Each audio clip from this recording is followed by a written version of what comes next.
I want to bring in now CBS News reporter Sarah Ewall-Wice to talk more about this. Hey there, Sarah. So what more can you tell us about tonight's debate between Fetterman and Oz? And how much has his stroke played into both candidates' campaigns? Yes, well, you said it. This is the first and only debate in the Pennsylvania Senate race.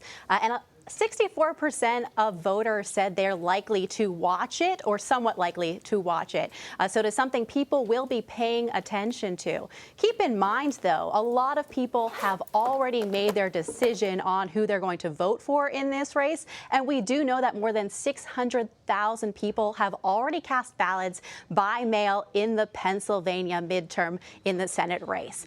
What we do know is that this has been a top conversation on the campaign trail. Dr. Oz has gone after Fetterman time and time again over not debating him before now. And this comes as Fetterman, of course, as you mentioned, is recovering from that stroke. There will be closed captioning during tonight's debate. That has been something the campaign has been upfront about, that he has some auditory processing issues because of his stroke. So they will have closed captioning for him to read those questions. He has been out on the campaign trail giving speeches, meeting with voters, and it is something that he has struggled with. When you listen to him, he sometimes does stumble or mush two words together as he describes it, but he does respond in real time with that captioning available to him. You know, it's something that was asked in our polling whether he was healthy enough to serve. 55% of folks did say he was healthy enough to serve, and that's only down slightly from 59% who said it when we polled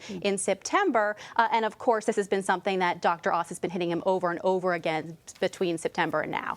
You know, Sarah, it sounds like in every state, especially in every toss-up, it's the economy, it is inflation that people keep drilling down. But I want to turn to another race that has a great deal of national attention, and that's the race for governor in Florida, where Democrat Charlie Crist and Governor Ron DeSantis had a debate last night. I want to play a clip from that debate because it zeroed in on a conversation that doesn't limit itself only to Florida. Why don't you look in the eyes of the people of the state of Florida and say to them, if you're reelected, you will serve a full 4-year term as governor? Yes or no? Yes or no, Ron? But I just want to make things very, very clear. The only worn-out old donkey I'm looking to put out to pasture is Charlie Crist. And, you know, Sarah, this just reflects something that I'm seeing is over and over in different states. You see the Democrats, you know, kind of hitting at Republicans, but not as hard, and then Republicans completely attacking Democrats.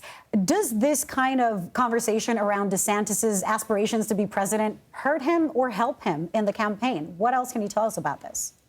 You know, I think it really depends on who you ask. He does have a lot of support around the country among some Republicans. Keep in mind, he hasn't just been campaigning in Florida, even though he's up for re-election in Florida. We've seen him on the campaign trail in Arizona. We've seen him on the campaign trail in Pennsylvania. We've seen him on the campaign trail in Ohio. What do all these states have in common? Well, they're all battleground states, not just in the primary the midterm this year, but also in the presidential election in 2024. Yeah. And his name has come up in a number of polls as well. If not former President Trump, who would you want to be the Republican nominee? DeSantis' name comes up more often than not as that second person who voters who are Republican are interested in running for president. So, of course, his opponent is hitting him on this, asking if he's going to serve out 4 years as governor if he is reelected come next, just 2 weeks from now. But, you know, it's something I've also spoken to a number of voters at Trump rallies who have talked about this. And I say, well, if President Trump does not run, who would you like to see at the top of that ticket in 2024?